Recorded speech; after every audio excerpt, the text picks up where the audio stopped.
नमस्कार, मैं अनूप कुमार और आपका इस चैनल पर स्वागत है।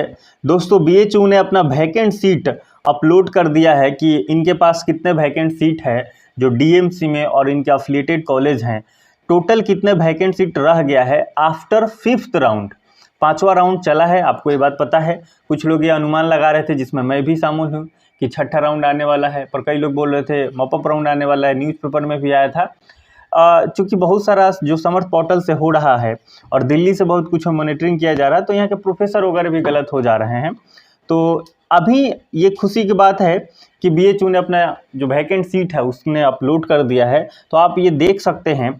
और ये वैकेंट सीट का मतलब है कि अब स्पोर्ट राउंड या जो मॉपअप राउंड बोलते हैं वो निश्चित ही इसकी परसेंटेज बहुत ज़्यादा हो गई है और वो आने वाला है, ऐसा आप समझ के चलें। तो आप अपना वैकेंट सीट देख लीजिए। एक बार मैं इसको आपको बहुत ही स्क्रॉल कर देता हूँ, आप गौर करेंगे तो यहाँ पे स्पष्ट रूप से लिखा हुआ है 31 जुलाई ही है और 12:30 PM में ये अपलोड हुआ है। तो ये चीज़ें आप यहाँ भली भांति देख सकते हैं।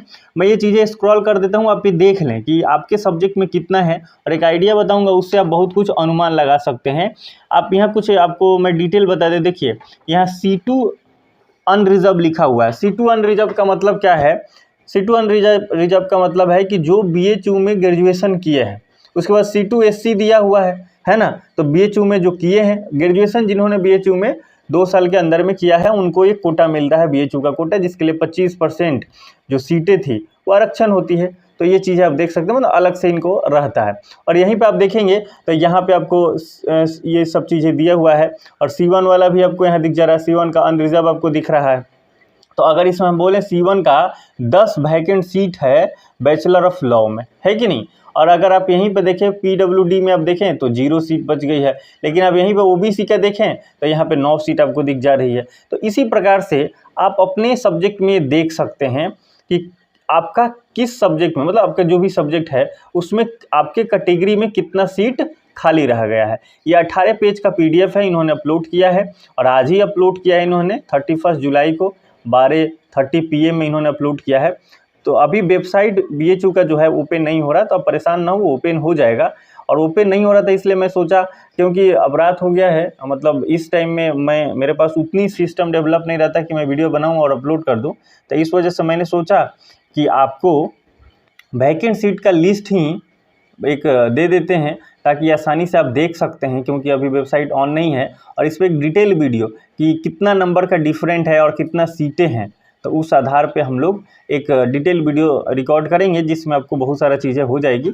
और ये आप ये ज़रूर बताएंगे, बहुत सारे अगर लोग बताएंगे कि हाँ ये चीज़ें ज़रूरी है, तो मैं वो चीज़ें लाने की कोशिश करूँगा। अदरवाइज थोड़ा हमारी क्लासेज वगैरह भी स्टार्ट हो गई है, तो थोड़ा हम लोग भी थोड़ा बिजी हो गए हैं, और भी बहुत भांति के नोटिफिकेशन आ रहे हैं, तो उसके बारे में हम विशेष तौर पे ध्यान दे रहे हैं। पर आप भी ज़रूर बताइएगा कि क्या आप चाहते हैं कि वैकेंट सीट कितना है, कितना डिफरेंट गया है, तो एक तुलनात्मक रूप से कितना नंबर आया है तो हमारी चांसेस ज़्यादा है, इसके बारे में हम लोग वीडियो रिकॉर्ड कर सकते हैं। तो अपना देख लीजिए। अगर हम इसी में किसी सब्जेक्ट के बारे में सोचें तो हम पॉलिटिकल साइंस का एक बार चेक कर लेते हैं, आपको और दिखा देते हैं कितना सीटें हैं, ताकि हो सकता है कुछ लोगों को समझ में कभी कभी नहीं आता, तो आप एक बार और एक सब्जेक्ट दूसरे सब्जेक्ट से हम लोग चेक कर लेते हैं पॉलिटिकल साइंस के लिए। तो इसमें हम लिखेंगे पॉलिटिकल साइंस। जैसे पॉलिटिकल साइंस सर्च मारेंगे तो यहाँ पे आ जाएगा, और आप यहाँ भली भांति देख सकते हैं। देखिए यहाँ पे पॉलिटिकल साइंस आ गया है, और यहाँ पे हम लोग जो देखें VCW में आपको ये दिख जा रहा है। C1 में आप देख सकते हैं, सॉरी ये C2 अभी देख लेते हैं।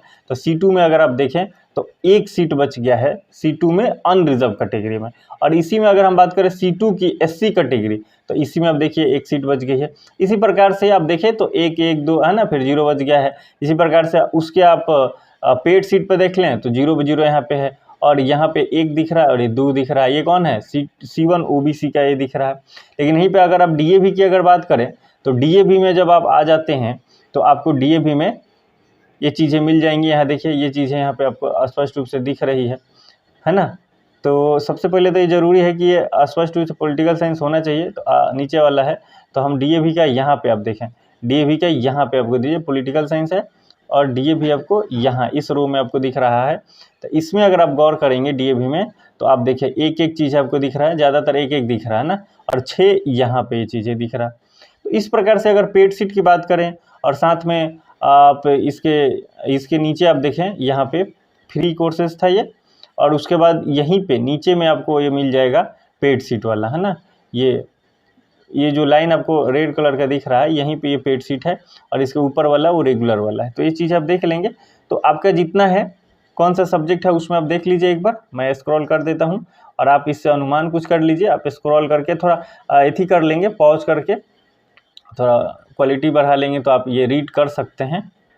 मैं यथासंभव कोशिश किया कि ये अच्छा क्वालिटीज़ में आए। बाकी अगले वीडियोज़ में किसी अच्छे और एनालिसिस वीडियो में आपसे मुलाकात होगी। आप मस्त रहें, स्वस्थ रहें, और मॉपअप राउंड के लिए आप प्रिपेयर हो जाएं कि आपको काउंसलिंग करना है। ये बात सही है कि यदि छठा राउंड आता तो बहुत सारे लोगों को चांस मिलता। इसमें थोड़ी सी प्रॉब्लम ये हो जाएगी उस केस में कि जिसका होना था 1-2 नंबर से जिसका बचा था, अगर उसके कैटेगरी में कोई ऐसा स्टूडेंट आ जाए जो पहले नहीं अप्लाई कर पाया था और उसका ज़्यादा नंबर है, जिसका 1-2 नंबर गैप था, तो उसका हो जाता छठे राउंड में। लेकिन ऐसे केस में शायद उसका नहीं हो पाएगा। आपको पता है दिल्ली यूनिवर्सिटीज़ में भी कई सब्जेक्ट में और BHU के सब्जेक्ट में अगर कट ऑफ का डिफरेंट देखा जाए तो कुछ कुछ सब्जेक्ट में वहाँ ज़्यादा चला गया है ड्यू में। तो जिसका लगेगा कि ड्यू में मेरा तो नहीं हो पाएगा तो क्या करेगा, BHU में आने की कोशिश करेगा, तो BHU में काउंसलिंग कर देगा। तो जो 1-2 नंबर से जिसका अगर गैप था, जिसका होने की पूरी चांसेस थी, तो वहाँ थोड़ी मुश्किल हो जाएगी। क्योंकि जो स्पोर्ट राउंड या मॉपअप राउंड स्टार्ट होगा तो इसमें हर कोई काउंसलिंग कर सकता है जिन्होंने CUT का एग्ज़ाम दिया था। मैंने एक एलिजिबिलिटी पर और कौन अप्लाई कर सकता है एक विस्तृत रूप से एक वीडियोज़ मैंने अपलोड किया है, आप उसे भी देख के कुछ अनुमान लगा सकते हैं कि आगे क्या करना है। तो अब आपको करना क्या है, अब आपको करना क्या है कि आप अनुमान कीजिए, आप कुछ अपने बारे में डिसीजन लेने के बारे में सोचिए, अपने से डिसीजन लेने के बारे में सोचिए। सब कुछ ज़्यादातर अगर देखें तो धुआं सा है, तो अपने बारे में सोचें, आपका नंबर का डिफरेंट कितना है इसके बारे में सोचें। और एक ठीक ठाक अगर डिफरेंट है, मैं तो ये कहूँगा जैसे आप अपने एक एनालिसिस करिए कि आप क्या कर सकते हैं। बाकी एक एनालिसिस वीडियो मैं आपके कहने पर ज़रूर लाऊँगा। तो आप थोड़ा सा अपना डिसीजन लीजिए, दूसरे के कहने में कब तक चलिएगा। अब आप मास्टर के स्टूडेंट होने जा रहे हैं तो सेल्फ डिसीजन बहुत ज़रूरी है। खुद से डिसाइड कीजिए कि कितना नंबर है आपका, क्या लगता है कि हो पाएगा कि नहीं, है ना। तो वो चीज़ें आएगी तो ज़्यादा अच्छा रहेगा। और आप BHU से ज़्यादा ही अगर प्यार कर रहे हैं और आपका अगर 20 नंबर 15 नंबर तक ले 25 नंबर तक ही मान लो डिफरेंट है, तो भी आप पार्टिसिपेट कर सकते हैं, है ना, कि बाद में गिल्ट ना रहे। क्योंकि स्पोर्ट राउंड का कोई ठीक नहीं होता कि वो कितना नीचे जाएगा और कितना ही ऊपर रह जाएगा।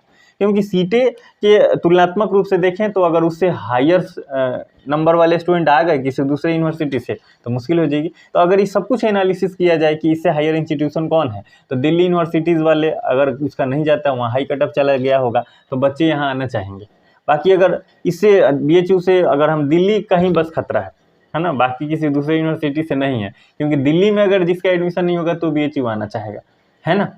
और बाकी और यूनिवर्सिटीज़ की अगर बात करें तो वहाँ भी अगर मान लो कि अगर कट ऑफ देखे BHU का और उस यूनिवर्सिटीज़ का, भले वो कितना भी खराब यूनिवर्सिटी हो, लेकिन वहाँ पे अगर नहीं हुआ होगा, कट ऑफ हाई चला गया होगा, तो वहाँ के स्टूडेंट तो चाहेगा ही यहाँ आ जाने के लिए, है कि नहीं।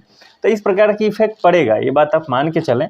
पर मैं यही कहूँगा कि आप एक बार सोचें कि आपको क्या लगता है और कितना जा सकता है, अपना एनालिसिस कीजिए। और मोस्ट प्रोबली मैं इस पर एक एनालिसिस वीडियो लाऊंगा। मिलते हैं अगले वीडियो में किसी इन्फॉर्मेटिव टॉपिक के साथ। आप रिलैक्स रहने की कोशिश करें और जो भी हो सकता है, जितना बेस्ट हो सकता है आप दीजिए, है ना। अगर अभी तक आपका एडमिशन नहीं हुआ होगा तो मैं भी सोना जी से प्रे करता हूँ कि आपका एडमिशन बहुत जल्द ही कहीं ना कहीं हो जाए, और BHU में अगर संभव हो तो ज़रूर हो जाए, तो ये अच्छा रहेगा।